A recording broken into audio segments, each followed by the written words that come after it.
नमस्कार, स्वागत है आप सभी का मेरे चैनल स्पेशल एजुकेशन नीड्स में। आज का जो हमारा पेपर है, क्वेश्चन बैंक है, वो है ऑडियोलॉजी का। तो आइए देखते हैं कि किस तरीके से हम पेपर को सॉल्व करेंगे। तो जो ऑडियोलॉजी का पेपर है, उसका पूरा नाम क्या है? Fundamental of hearing impairment and audiological management. तो सबसे पहला जो क्वेश्चन है वो है ट्रू और फॉल्स का, जिसमें बताना है सत्य या गलत, सही या गलत बताना है। और ये 5 क्वेश्चन है और पांचों कंपलसरी है, सभी क्वेश्चन कंपलसरी हैं और आपको करने हैं। पहला जो क्वेश्चन है वो है hearing and maintaining balance are the function of the ear. संतुलन सुनना और संतुलन बनाए रखना कान के कार्य हैं। सही है या गलत है? फिर से क्वेश्चन सुन लीजिए एक बार। सुनना और संतुलन बनाए रखना कान के कार्य हैं। क्या ये क्वेश्चन सही है या नहीं? तो देखते हैं। ये क्वेश्चन सही है, बिल्कुल सही है, क्योंकि जो एक बैलेंस होता है या सुनना होता है, दोनों का कार्य कान करता है। बॉडी का बैलेंस होता है वो कान के द्वारा होता है, और सुनना भी कान के द्वारा होता है, इसीलिए ये जो क्वेश्चन है वो सत्य है। नेक्स्ट क्वेश्चन है दूसरा। absence of auditory nerve can give rise to conductive hearing loss। श्रवण तंत्रिका, हिंदी में श्रवण तंत्रिका की अनुपस्थिति प्रवाहकीय श्रवण हानि को जन्म दे सकती है। मतलब फिर से क्वेश्चन रिपीट कर रही हूँ। जो ऑडिटरी नर्व है उसकी अनुपस्थिति क्या करती है? कंडक्टिव हियरिंग लॉस को जन्म दे सकती है। तो क्या ये क्वेश्चन सही है या गलत है? ये क्वेश्चन गलत है। क्यों गलत है? क्योंकि जो नर्व होता है या कॉक्लिया होती है, उसमें अगर कोई प्रॉब्लम होती है तो सेंसरी न्यूरल हियरिंग लॉस होता है, कंडक्टिव हियरिंग लॉस नहीं होता, इसीलिए ये क्वेश्चन गलत है। नेक्स्ट क्वेश्चन है OAE auto acoustic emission test require active participation of the patient. मतलब जो OAE टेस्ट है वो परीक्षण के लिए रोगियों की सक्रिय भागीदारी की आवश्यकता होती है। आप बताइए क्वेश्चन सही है या गलत है? तो देखते हैं। ये जो क्वेश्चन है वो क्या है? गलत है। क्यों गलत है? क्योंकि हम बात कर रहे हैं यहाँ पर एक्टिव पार्टिसिपेशन की। तो जो OAE टेस्ट है वो ऑब्जेक्टिव टेस्ट है, जो ऑब्जेक्ट पर बेस होता है, ना कि सब्जेक्ट पे। आपने फॉर्मल टेस्ट में पढ़ा होगा सब्जेक्टिव और ऑब्जेक्टिव। सब्जेक्टिव टेस्ट होता है, सब्जेक्ट पर निर्भर करता है। इसमें जो सब्जेक्ट होता है उसकी एक्टिव पार्टिसिपेशन यानी कि सक्रिय भूमिका भूमिका होती है, लेकिन जो ऑब्जेक्टिव टेस्ट होता है उसमें सक्रिय भूमिका नहीं होती है। उसमें बच्चे के रिस्पॉन्स की मतलब एक्टिव रिस्पॉन्स की ज़रूरत नहीं होती है। तो ये क्वेश्चन जो है वो गलत है। नेक्स्ट क्वेश्चन है hearing aid should not be worn with year moulds. मतलब जो हियरिंग एड है उसको ईयर मोल्ड के साथ नहीं पहनना चाहिए। क्या ये क्वेश्चन सही है या गलत है? तो ये क्वेश्चन गलत है। क्यों गलत है? क्योंकि हियरिंग एड मोल्ड के साथ पहनना चाहिए, क्योंकि वो क्या करता है, जो भी मतलब एक तो ईयर मोल्ड होता है, कर्ण साँचा होता है, वो हियरिंग एड को टिका के रखता है, रोक के रखता है। दूसरी चीज़ मतलब उसमें जो भी आवाज़ होती है वो सही प्रकार से उसके द्वारा कानों तक पहुंच जाती है। नेक्स्ट है FM hearing device improve signal to noise ratio. मतलब जो FM श्रवण उपकरण है वो सिग्नल टू शोर अनुपात में सुधार करते हैं। क्या ये क्वेश्चन सही है या गलत है? तो ये क्वेश्चन सही है, क्योंकि इसमें सिग्नल टू नॉइज रेशियो में इम्प्रूवमेंट आती है, तो इसीलिए ये क्वेश्चन सही है। अब नेक्स्ट देखते हैं राइट शॉर्ट नोट। इसमें 6 क्वेश्चन है जिसमें आपको आउट ऑफ 4 करने होते हैं। इसमें 6 में से सबसे पहला क्वेश्चन हम देखते हैं कि कौन सा है। तो सबसे पहले क्वेश्चन पूछा हुआ है frequency and intensity of sound.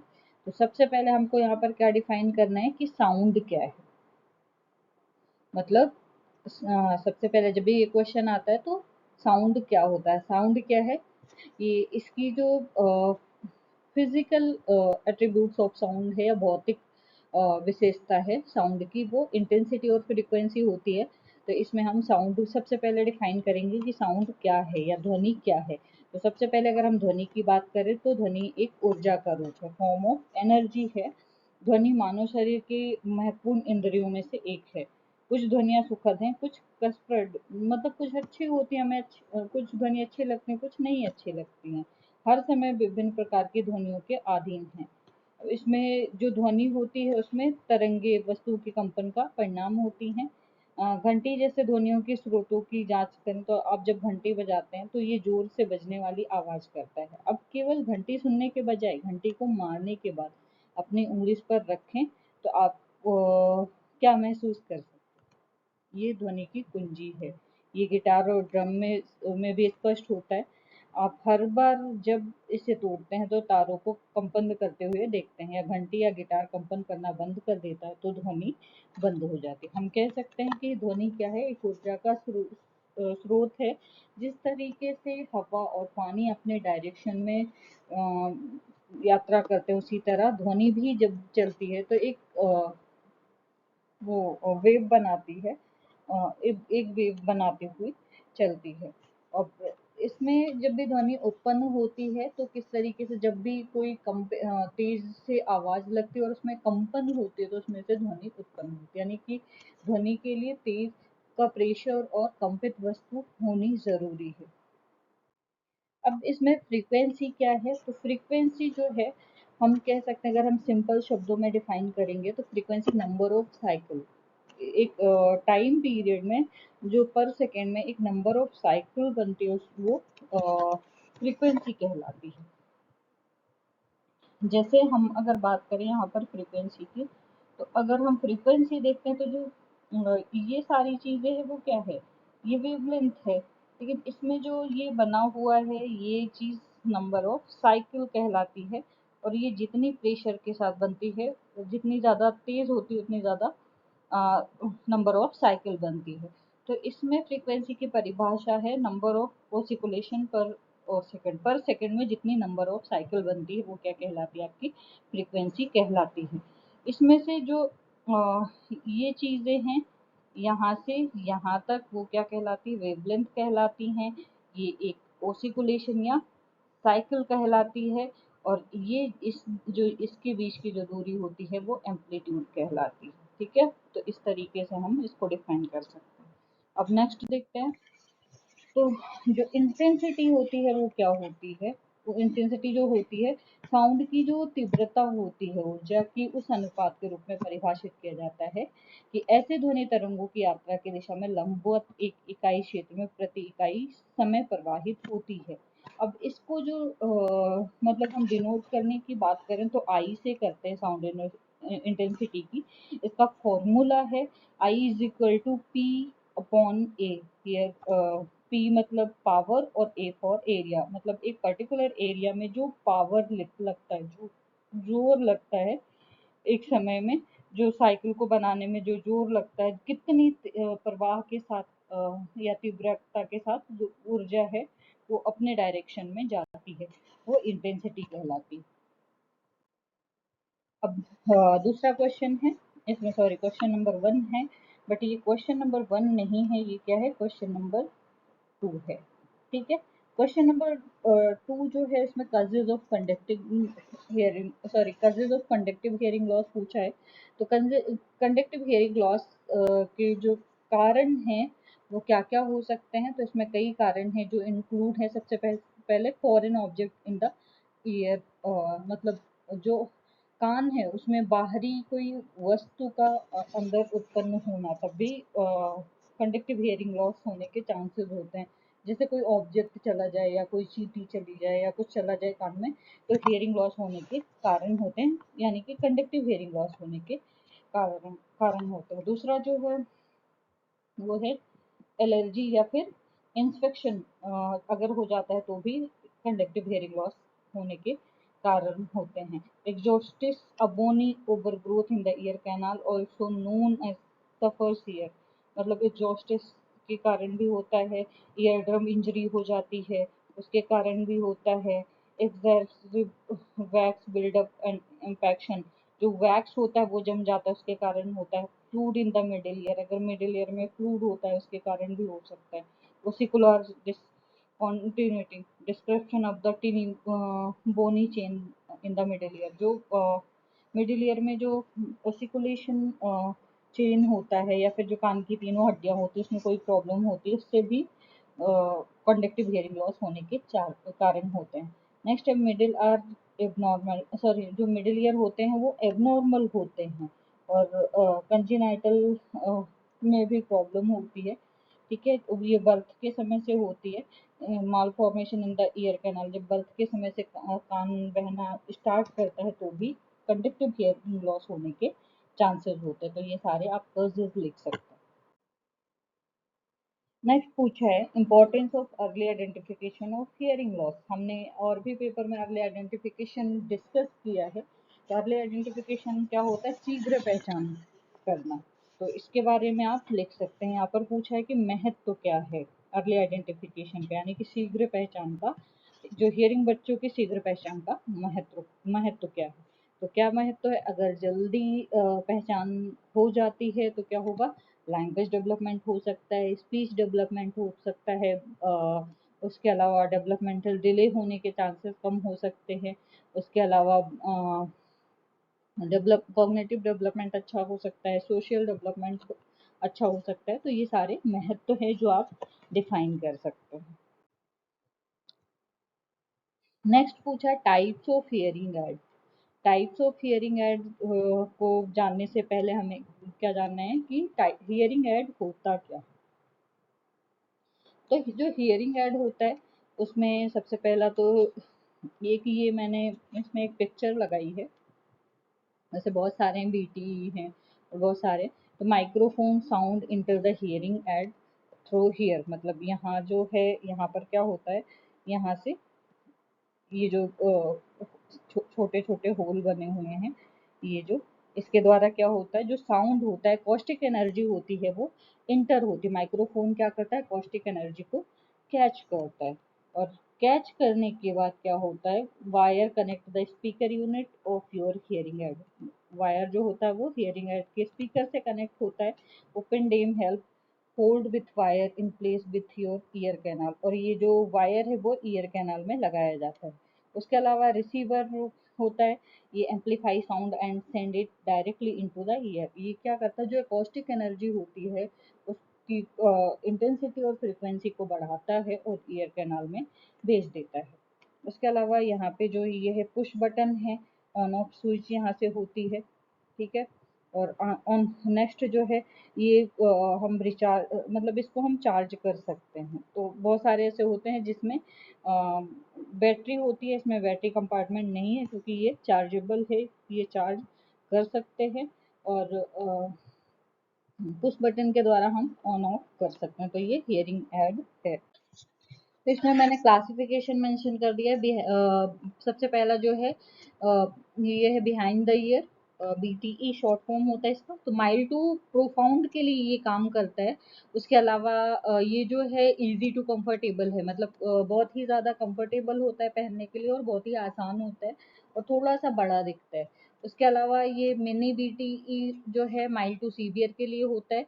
ये इसमें वॉइस जो है वो थोड़ा इधर उधर निकलती रहती है और ये मिसप्लेस भी हो सकता है। और नेक्स्ट है ITE in the ear, mild to severe के लिए है। ये डिस्क्रीट होता है, फिट होता है लोगों के लिए, क्योंकि इन द कैनाल छोटा होता है और बहुत ही ज़्यादा जैसे कॉस्मेटिक इफेक्ट के लिए, मतलब जैसे बहुत लोगों को बड़ा पहनना नहीं पसंद होता है तो उसके लिए अच्छा होता है, बट ये बच्चों के लिए सुटेबल नहीं होता है। नेक्स्ट मिडिल ईयर इम्प्लांट, ये प्रोफाउंड के लिए होता है। Less feedback can than with hearing aid, इसमें लेस फीडबैक होता है हियरिंग एड के अलावा। इसमें रिक्वायर सर्जरी, मतलब जो मिडिल ईयर इम्प्लांट होता है, जैसे हमारे ओसिकुलर चैन्स जो होते हैं वो काम नहीं करते हैं तो उसकी जगह पे हम क्या करते हैं, मिडिल ईयर इम्प्लांट करवाते हैं, सर्जरी करवाते हैं। तो इसमें सर्जरी रिक्वायर होती है। नेक्स्ट है आईटीसी इन द कैनाल और CIC completely in the canal, ये माइल्ड टू मॉडरेट के लिए काम करता है। ये भी फिट हो जाता है आसानी से, बहुत ही अच्छा होता है और बहुत ही ज़्यादा महंगा होता है। शॉर्टर बैटरी लाइफ, इसकी जो बैटरी लाइफ होती है वो बहुत ही ज़्यादा कम होती है। तो इस तरीके से हम इन चीज़ों को डिफाइन कर सकते हैं। नेक्स्ट क्वेश्चन जो है, सबसे पहले candidacy for cochlear implant, cochlear implant की उम्मीदवार सबसे पहले तो कॉकलियर इम्प्लांट होता क्या है। कॉकलिया जिनका डैमेज हो जाता है या कोई ना कोई प्रॉब्लम होता है तो उसमें क्या करते हैं, इम्प्लांट करते हैं, एक मशीन इम्प्लांट करते हैं सर्जरी करके कॉकलिया में। उसमें इलेक्ट्रोड एरे होता है और बहुत सारी इंटरनल और आउट मतलब एक्सटर्नल दोनों में वो मशीन इम्प्लांट होती हैं। तो अब इसकी उम्मीदवार कौन होते हैं, मतलब कौन करवा सकता है, तो इसमें severe to profound sensory neural hearing loss होना चाहिए। दूसरी चीज जो है, hearing loss did not reach severe to profound level until after acquiring oral speech and language skills. मतलब जो हियरिंग लॉस है वो सीवियर टू प्रोफाउंड लेवल की होनी ही चाहिए, लेकिन उसके अलावा स्पीच और लैंग्वेज स्किल्स जो है वो उसमें भी दिक्कत होती है, तो ये हो सकता है। और limited benefit from hearing aid, मतलब जो हम हियरिंग एड यूज करते हैं उसका बेनिफिट नहीं होता है तो आप कॉकलियर इम्प्लांट करा सकते हैं। कोई मेडिकल कंट्राडिक्शन नहीं होना चाहिए, मतलब कोई मतभेद नहीं होना चाहिए मेडिकली। उसके अलावा स्ट्रॉन्ग सपोर्ट सिस्टम होना चाहिए, क्योंकि इसमें क्या होता है, अगर गवर्नमेंट खर्चा देती तो एक बार का दे देती है, बाकी जो मेंटेनेंस होते हैं इम्प्लांट मशीन को रिप्लेस करवाना पड़ता है बीच बीच में, तो वो खर्चा अपने पास से लगाना पड़ता है। इसलिए स्ट्रॉन्ग सपोर्ट सिस्टम होना चाहिए, अप्रोप्रिएट एक्सपेक्टेशन होना चाहिए और हाईली मोटिवेटेड होना चाहिए। मतलब आप स्पीच लैंग्वेज थेरेपी सीखने के लिए या लेने के लिए आपको तत्पर होना चाहिए, तब आप ये करवा सकते। कौन कैंडिडेट नहीं हो सकता है, individual who are not candidate medically. इसके अलावा अनरियलिस्टिक एक्सपेक्टेशन, जिसके कोई रियलिस्टिक एक्सपेक्टेशन नहीं है वो भी नहीं हो सकता। और उसके अलावा मतलब जो primarily with deaf culture and not with hearing culture, जो डेफ कल्चर के हैं और हियरिंग कल्चर से नहीं जुड़ना चाहते तो वो भी नहीं करवा सकते। हम नेक्स्ट क्वेश्चन जो है क्वेश्चन 6, हार्डवायर सिस्टम पूछा है। तो हार्डवायर सिस्टम क्या होता है, एक तरीके का ग्रुप हियरिंग एड है जिसमें एक से अधिक बच्चे बैठकर एक साथ एजुकेशन ले सकते हैं। तो अब देखते हैं कि क्या है। Hardwire system group amplification system का पहला प्रकार होता है, मतलब जो ग्रुप एम्पलीफिकेशन या क्लासरूम एम्पलीफिकेशन डिवाइस जो ऐड होता है उसका पहला प्रकार होता है, जिसकी सहायता से एक ही समय में अलग अलग स्तर वाले अधिक बच्चे आसानी से ध्वनि को सुनने में सक्षम होते हैं। अब इसमें क्या होता है, जैसे हार्डवायर है, हार्डवायर का मतलब ये होता है कि इसमें बहुत सारे मतलब वायर होते हैं। अब इसमें इस इसमें जो सिस्टम होते हैं, माइक होता है, हेडफोन होता है, कंट्रोल बॉक्स होता है, वो तार की सहायता से जुड़े होते हैं, इसीलिए इसको हार्डवायर सिस्टम कहते हैं। ठीक है। तो हार्डवेयर सिस्टम का जो आकार है वो यू शेप का होता है, जिससे चारों तरफ माइक, हेडफोन और कंट्रोल बॉक्स तार की सहायता से जुड़े होते हैं। इस सिस्टम में एक उच्च क्षमता का एम्पलीफायर लगा होता है, जो छात्र या मतलब जो भी स्टूडेंट होते हैं, शिक्षक या शिक्षक बोल सकते हैं या स्पीकर बोल सकते हैं, या जो शिक्षक होता है और जो स्टूडेंट होते हैं, दोनों की आवाज़ की इंटेंसिटी और फ्रिक्वेंसी को कई गुना तक बढ़ाकर मतलब बच्चों के पास उसकी जो भी वो होती है मतलब जो उनके पास कंट्रोल बॉक्स होता है उसमें आवाज़ भेजने का काम करता है, और जब आवाज़ वॉइस कंट्रोल बॉक्स में पहुंचती है उसके थ्रू उनके ईयरफोन तक पहुंच जाती है। तो उन सबके पास अपने हेडफोन्स होते हैं और वो लगा के वो सुन सकते हैं। तो इसमें 6 से 8 बच्चों की बैठने की व्यवस्था होती है। इसमें बच्चों के लिए व्यक्तिगत माइक, हेडफोन तथा कंट्रोल बॉक्स होता है, और उसकी सहायता से उस मतलब अपनी जितनी भी उनकी सीवियरिटी या फिर मतलब उनकी जो उनका लेवल होता है उसके आधार पर आवाज़ को घटा और बढ़ा सकते हैं। ठीक है, तो हार्डवेयर सिस्टम भी क्लियर हो गया। नेक्स्ट देखते हैं लॉन्ग क्वेश्चन। अब लॉन्ग क्वेश्चन कौन कौन से हैं और क्या हैं, तो वो देख लेते हैं। तो सबसे पहले जो लॉन्ग क्वेश्चन है, describe classification of hearing loss in terms of phase, onset, degree and types. तो सबसे पहले आपको डिफाइन करना है कि हियरिंग लॉस क्या होता है या हियरिंग इम्पेयरमेंट क्या होता है। तो अगर हम टोटल उसकी बात करें, आरपीडब्ल्यूडी एक्ट के अकॉर्डिंग बात करें, तो हियरिंग एड सॉरी जो हियरिंग इम्पेयरमेंट होते हैं वो दो कैटेगरी में डिवाइड किए गए हैं। पहला होता है 60 से 70 डीबी के बीच जो हार्ड ऑफ हियरिंग होते हैं, बोथ ईयर, और जिनकी स्पीच और लैंग्वेज की क्षमता भी नहीं होती है। और दूसरे आते हैं डेफ बोथ ईयर, जिनकी स्पीच और लैंग्वेज सॉरी स्पीच की जो फ्रीक्वेंसी होती है वो भी नहीं होती है या कम होती है। ठीक है, तो इस तरीके से डिफाइन कर सकते हैं। अब देखते हैं एज ऑन सेट और डिग्री एंड टाइप्स क्या है। तो सबसे पहले यहाँ पर क्लासिफिकेशन ऑफ हियरिंग लॉस है एज ऑनसेट के आधार पर। तो इसमें से चार वो है, सॉरी इसमें जो टाइप है वो पांच हैं। सबसे पहला है कंजेनाइटल हियरिंग लॉस, दूसरा है एक्वायर्ड हियरिंग लॉस, फिर है प्रीलिंगुअल हियरिंग लॉस, फिर पोस्ट लिंगुअल हियरिंग लॉस और फिर है हेरिडिटरी हियरिंग लॉस। अब मैं इसमें लिखा हुआ तो ये मैं आपको शेयर कर दूंगी ग्रुप में, वो देख लेना, बट इसमें मैं छोटे छोटे उसमें डिस्क्राइब कर देती हूँ। तो सबसे पहले जो कंजेनाइटल हियरिंग लॉस है, ये जन्मजात होता है या फिर मतलब बर्थ के पहले से ही होता है, माँ के गर्भ में हो जाता है। मतलब ऐसा जो लॉस है माँ के गर्भ में उत्पन्न हो जाता है। जैसे जब बच्चे का जन्म होता है उसके पहले अगर माँ ने सही पौष्टिक आहार नहीं लिया, या फिर अल्कोहल लेती है, या फिर बहुत ही ज़्यादा भारी भरकम कोई सामान उठा लिया है, या फिर मतलब कुछ ऐसी चोट लगना, दुर्घटना होना जिनके कारण कंजेनाइटल हियरिंग लॉस होने के चांसेस होते हैं। नेक्स्ट होता है एक्वायर्ड। एक्वायर्ड होता है जो ग्रहित होता है बाद में, जन्म के बाद ग्रहण होता है ऐसा हियरिंग लॉस। कभी चोट, दुर्घटना या बीमारी के फलस्वरूप इसमें क्या होता है, लोगों को इसमें हियरिंग लॉस हो जाता है। नेक्स्ट है प्री लिंगुअल हियरिंग लॉस, यानी कि जब भी क्रिटिकल पीरियड चल रहा हो, भाषा डेवलप हो गई हो और उससे पहले का जो हियरिंग लॉस होता है वो क्या होता है, pre lingual hearing loss. Next होता है post lingual hearing loss. Post lingual hearing loss जो होता है भाषा डेवलप होने के बाद। और फिर आता है हेरिडिटरी, जो आनुवांशिक होता है, जैसे दादा दादी, नाना नानी के गुणसूत्रों की वजह से होता है। का क्लियर हो गया। अब आते हैं types of hearing loss. Types of hearing loss में वैसे पांच होते हैं, बट इसमें तीन मुख्य हैं जो आप लिख सकते हो। पहला है कंडक्टिव हियरिंग लॉस। इसमें क्या होता है, जब बच्चे की आउटर ईयर या मिडिल ईयर में कोई रचनात्मक मतलब रचनात्मक और कार्यात्मक रूप से कोई लॉस होता है या कोई बाधा पाई जाती है, तो क्या होता है, कंडक्टिव हियरिंग लॉस होता है। अब इसमें जो मिडिल ईयर होता है वो पूरी तरीके से ठीक होता है, यानी कि कंडक्टिव हियरिंग लॉस में जो आउटर ईयर और मिडिल ईयर, इसमें आपको दिख रहा होगा जो यहाँ पर डायग्राम है, ब्लॉक डायग्राम बना हुआ है। इसमें क्या है, ये जो है वो आउटर ईयर है और ये मिडिल ईयर है, ये दोनों इसमें अफेक्टेड हैं। उसके अलावा जो, यानी कि एसी अफेक्टेड है और बीसी जो है वो नॉर्मल है। तो जो, और इसमें दोनों के बीच की जो दूरी होती है या जो गैप होता है वो 10 dB से अधिक होता है। ठीक है, तो इस तरीके का जो लॉस होता है वो कंडक्टिव हियरिंग लॉस होता है। नेक्स्ट देखते हैं सेंसरी न्यूरल हियरिंग लॉस। इसमें क्या होता है, सेंसरी न्यूरल है, जब जांच होती है बच्चे की तो कॉक्लिया या नर्वू में इसमें भी रचनात्मक व कार्यात्मक रूप से मतलब कोई फंक्शन या फिर उसकी जो बनावट होती है उसमें किसी प्रकार की अगर बाधा पाई जाती है तो सेंसरी न्यूरल हियरिंग लॉस होता है। इसमें एसी और बीसी दोनों खराब होते हैं।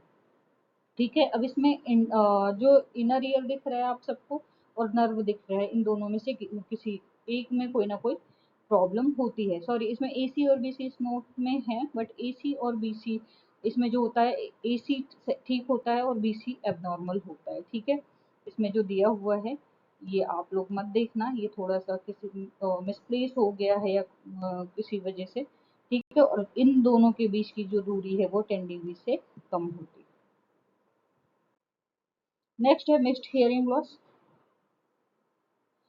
तो मिक्स्ड हियरिंग लॉस में क्या होता है, किसी व्यक्ति या बच्चे मतलब किसी व्यक्ति या बच्चे का जब जांच होता है तो उसमें क्या होता है, किसी आउटर ईयर, मिडिल ईयर या इनर, जैसे आउटर ईयर या इनर ईयर या मिडिल ईयर या इनर ईयर में से किसी में प्रॉब्लम होती है। जैसे एसी और बीसी में से किसी एक, कोई एक पार्ट जो होता है वो अफेक्टेड होता है। ठीक है, तब क्या होता है, मिक्स्ड हियरिंग लॉस होता है। और इसमें एसी तथा बीसी दोनों एबनॉर्मल होती हैं और इन दोनों के बीच का जो गैप होता है वो 15 dB से अधिक होता है। ठीक है, तो इस तरीके से आप ये डिफाइन कर सकते हैं। उसके अलावा डिग्री ऑफ हियरिंग लॉस में इसमें मेंशन करना हो गया, स्किप हो गया, तो मैं ऐसे बता देती हूँ। जैसे WHO के अनुसार सबसे पहले माइल्ड, मॉडरेट, सीवियर, प्रोफाउंड। ठीक है, sorry, mild, moderate, moderately severe, severe, profound. ठीक है, इस तरीके से उसको डिफाइन किया गया है और उसकी डिग्री भी है, तो आप उसको देख सकते हैं।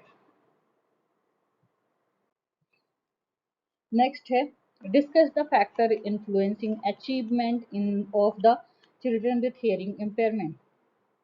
श्रवण बाधित बच्चों की उपलब्धियों को प्रभावित करने वाले कारकों की चर्चा करें। जो उपलब्धि होती है उनको प्रभावित करने वाले कारक कौन कौन से होते हैं। तो सबसे पहले क्या होता है, अगर बच्चे का अर्ली आइडेंटिफिकेशन नहीं होता है या उसमें कोई ना कोई प्रॉब्लम होती है तो उसका लैंग्वेज डिले होता है, जिसकी वजह से स्पीच डिले हो जाती है। तो लैंग्वेज और स्पीच डिले होने की वजह से क्या होता है, उसकी जो उपलब्धि होती है वो प्रभावित होती है। वैसे लॉन्ग क्वेश्चन है तो आप और ज़्यादा वो करके लिख सकते हो उसको। इसमें मैंने ये तीसरा क्वेश्चन है, describe any two hearing test can be used for children who are 5 year old. 5 वर्ष आयु के बच्चों के लिए इस्तेमाल किए जाने वाले कोई भी दो सुनने की जांच का वर्णन। तो इसमें मैंने OAE एक किया है। OAE का फुल फॉर्म है ऑटो एकॉस्टिक इमिशन। ये एक ऑब्जेक्टिव टेस्ट है जिसमें केस की सहभागिता ना के बराबर होती है। इसमें इंस्ट्रूमेंट की ज़रूरत होती है, उपकरण की ज़रूरत होती है, तो इसमें विशेष उपकरण की ज़रूरत होती है। तो जब भी हम इस टेस्ट को करते हैं तो इसमें जो इनर ईयर होता है, उसमें जो हेयर सेल्स होते हैं, स्टेरियो कैलिया होता है, उसमें आपस में जो घर्षण होते हैं उसके बारे में हमें संपूर्ण जानकारी मिल जाती है। मतलब इस टेस्ट की सहायता से जो भी इनर ईयर में प्रॉब्लम होती है उसकी समस्याओं का असेसमेंट कर पाते हैं। ठीक है, तो इसमें विशेष उपकरण की आवश्यकता होती है जो मोनो ऑरल पद्धति पर आधारित होता है।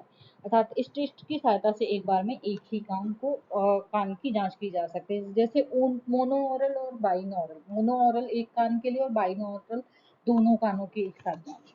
तो ये मोनो ऑरल होता है। ठीक है, इस टेस्ट को करने से पहले क्लिनिशियन द्वारा केस को शांत होने का इंतजार किया जाता है, फिर उसके सोने का इंतजार किया जाता है। जब वो सो जाता है, अर्ध निद्रा में चला जाता है, आधी नींद में चला जाता है, तो क्लिनिशियन द्वारा ईयर कैनाल के अनुसार प्रोब का चुनाव किया जाता है। प्रोब मतलब उपकरण का।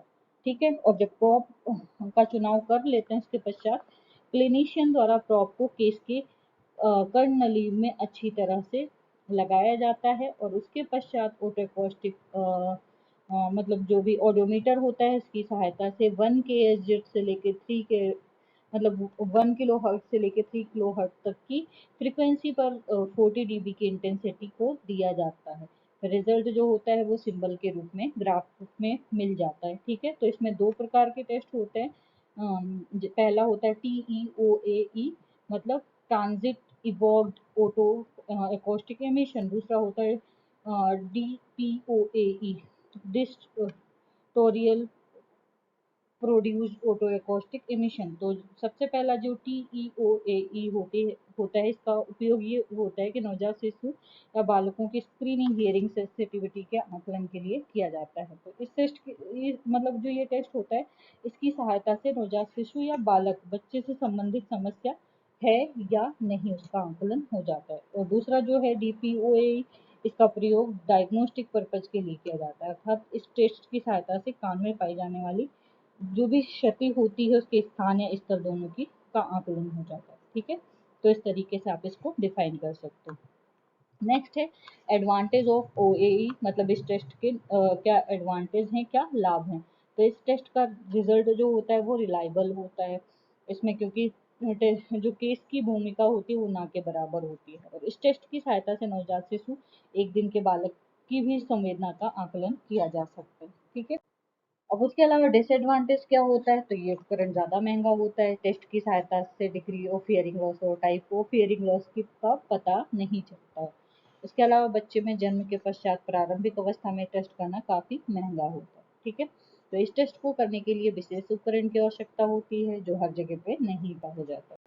और ये टेस्ट नवजात शिशुओं के सोते वक्त ही किया जाता है। अगर वो सोई नहीं तो ये टेस्ट हम नहीं कर सकते।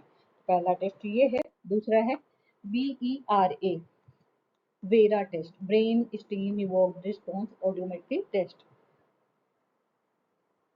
ये भी एक प्रकार का ऑब्जेक्टिव टेस्ट होता है जिसकी सहायता से किसी भी उम्र के व्यक्ति या नवजात शिशुओं की जो भी हियरिंग सेंसिटिविटी होती है उसका आकलन किया जा सकता है। इस टेस्ट की सहायता से डिग्री और टाइप्स दोनों का सही सही आकलन हो जाता है। इसमें डायग्नोस्टिक करने में मदद मिलती है। इस टेस्ट का जो रिजल्ट होता है वो बहुत ही ज़्यादा रिलायबल होता है।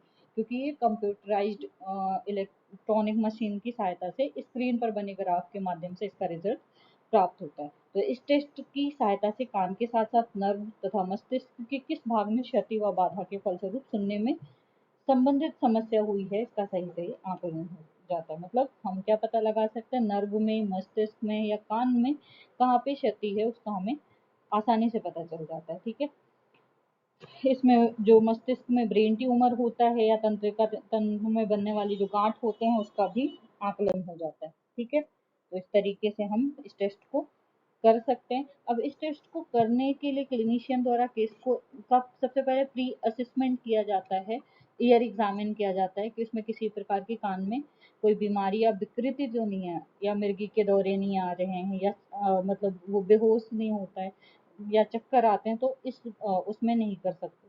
तो इसमें अत्यधिक दर्द होता है और भारीपन होता है। तो ये करने से पश्चात हम मतलब ईयर टॉर्च या ओटोस्कोप की सहायता से ईयर कैनाल की जांच करते हैं, और जांच करने के दौरान हम क्या करते हैं, संक्रमण युक्त कोई बीमारी है या नहीं, अत्यधिक मात्रा में पस तो नहीं है, मतलब कान पूरे साफ है या नहीं, इन चीज़ों का आकलन कर लेते हैं। और उसके बाद हम इसमें क्या होता है, जब हम सारी समस्याओं का आकलन करने के पश्चात कि इसकी जो या जो क्लाइंट की उम्र होती है उसके अनुसार उसे सोने का इंतज़ार किया जाता है, और जब वो सो जाता है तब हम क्या करते हैं, बेरा में लगे हुए तीनों इलेक्ट्रोड को हेडफोन को अच्छी तरीके से लगाया जाता है। मतलब बेरा में 3 इलेक्ट्रोड होते हैं, एक फोरहेड पे लगाया जाता है, एक वर्टेक्स एरिया पे लगाया जाता है और एक मस्टॉइड बोन कान के पीछे हड्डी पर लगाया जाता है। ठीक है, और तीनों को लगाने के बाद क्या होता है, क्लिनिशियन वाइब्रेटिंग वेव के द्वारा उसे एक टोन दिया जाता है, और जिसका रिजल्ट स्क्रीन पर ग्राफ के रूप में मिल जाता है। तो इस तरीके से उसका जो रिजल्ट होता है वो प्राप्त हो जाता है, और कौन सी समस्या कहाँ पर उत्पन्न हुई है ये पता चल जाता है। ठीक है, अब इसका जो एडवांटेज है, सबसे पहले तो ये रिलायबल होता है, इसमें डिग्री और टाइप का दोनों का पता चल जाता है। इसमें मल्टीपल डिसेबिलिटी HIMR से ग्रसित सेवार्थियों का आकलन भी कर सकते हैं। इसके अलावा क्या कर सकते हैं, इस टेस्ट की सहायता से मतलब इसमें जो भी कॉकलिया में क्या दिक्कत है, या मतलब जो वर्टेक्स कैनाल है, या फिर मतलब ये जो टेस्ट है वो सभी बच्चों के लिए रिलायबल है। और उसके अलावा डिसएडवांटेज क्या है, तो इस टेस्ट को करने से विशेष उपकरण एवं वातावरण की आवश्यकता होती है। इसके अलावा कुशल विशेषज्ञ चाहिए होते हैं, और इस टेस्ट में अधिक समय लगता है। तंत्रिका तंत्र से जुड़ी विकृति वाले बीमारी से ग्रसित सेवार्थी पर नहीं किया जा सकता है। इस टेस्ट को से लो फ्रीक्वेंसी पर जांच संभव नहीं है, इसलिए इसको अंतरराष्ट्रीय टेस्ट की उपाधि नहीं मिली, जैसे प्योटोन ऑडियोमेट्री को अंतरराष्ट्रीय टेस्ट की उपाधि मिली। ठीक है, तो ये क्लियर है, इस तरीके से आप इस टेस्ट को डिफाइन कर सकते हैं दोनों को। ठीक है, नेक्स्ट पूछा है, discuss different stages and activity for auditory training. तो सबसे पहले ऑडिटरी ट्रेनिंग क्या होती है, जब भी आपसे कोई पूछता है कि ऑडिटरी ट्रेनिंग क्या होती है, तो ऑडिटरी मतलब सुनना, EBT अगर पूछता है, ऑडिटरी मतलब सुनना, यानी कि सुनने की ट्रेनिंग। तो इसमें क्या होता है, इसमें कुछ स्टेजेस होते हैं। स्टेजेस कौन कौन से हैं, आप सबको पता है क्या? अगर नहीं पता है तो मैं बता दूंगी, कोई दिक्कत नहीं है। जैसे सबसे पहले अगर हम इसमें स्टेजेस, सबसे पहले तो आपको इसमें ये डिफाइन करना है कि ऑडिटरी ट्रेनिंग क्या होती है। तो ऑडिटरी ट्रेनिंग क्या होती है, सुनने के लिए ट्रेनिंग दी जाती है।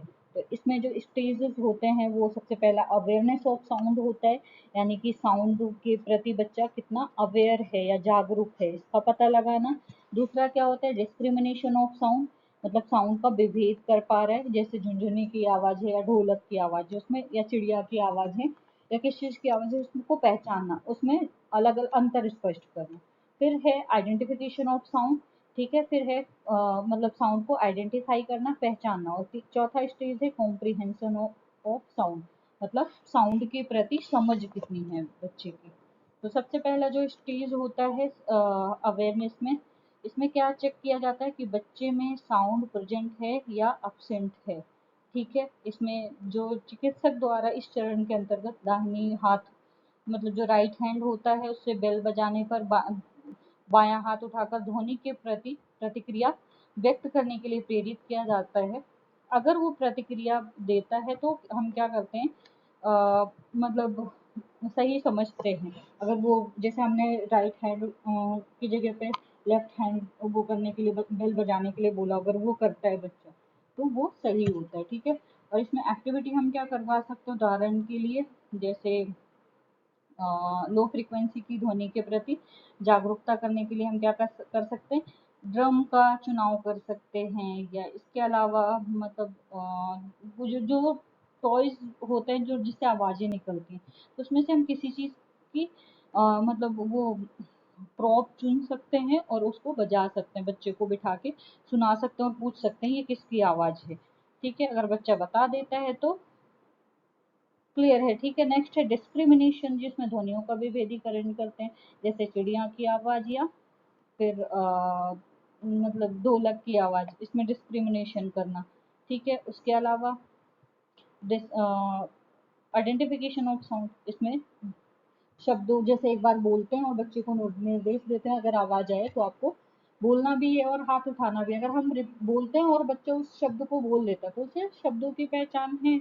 और उसके अलावा समझ चेक करते हैं कि कौन सा शब्द है और उसकी मीनिंग बता पा रहे हैं या नहीं। तो इस तरीके से हम उसकी जो स्टेजेस है या एटी है, ऑडिटरी ट्रेनिंग है, उसको डिफाइन कर सकते हैं। तो ये रहा हमारा क्वेश्चन पेपर। अब क्वेश्चन पेपर जो है इसमें सबसे पहले तो सेक्शन जो है वो है ट्रू और फॉल्स का, दूसरा है शॉर्ट नोट का और तीसरा है लॉन्ग का, ठीक है। तो सबसे पहले इसमें श्रवण एवं संतुलन बनाए रखना कान के कार्य सही है या गलत है, ठीक है। दूसरा जो है आप जवाब दीजिए। नेक्स्ट है श्रवण तंत्रिका की अनुपस्थिति में चालकीय श्रवण ह्रास होता है, क्या ये क्वेश्चन सही है या गलत है। फिर OAE ऑटो एकॉस्टिक जांच में मरीजों का सक्रिय भाग होना आवश्यक है, ये पढ़ा भी है, तो क्या ये सही है या गलत है। नेक्स्ट है श्रवण यंत्रों को कण ढांचों के साथ नहीं पहनना चाहिए, क्या ये सही है या गलत है। नेक्स्ट है FM श्रवण उपकरण से शोर अनुपात सिग्नल टू नॉइज रेशियो में सुधार होता है, क्या ये क्वेश्चन सही है या गलत है। जवाब जरूर दीजिए। और किस क्वेश्चन में दिक्कत हो रही है या नहीं समझ में आया है तो उसके बारे में भी बताइए, ठीक है। मैं उसको कोशिश करूंगी कि मैं जो भी आपकी कंफ्यूजन है वो क्लियर कर सकूं। ओके, बने रहिए ऐसे ही मेरे चैनल पे और प्यार देते रहिए और ज़्यादा से ज़्यादा शेयर करिए, लाइक करिए, सब्सक्राइब करिए, कमेंट करिए। मैं कोशिश करूंगी मैं भी कि मैं आपकी जितने भी कंफ्यूजन है उसको दूर करूं, ठीक है, आपके टॉपिक को या आपके कॉन्सेप्ट को क्लियर कर पाऊँ। शुक्रिया।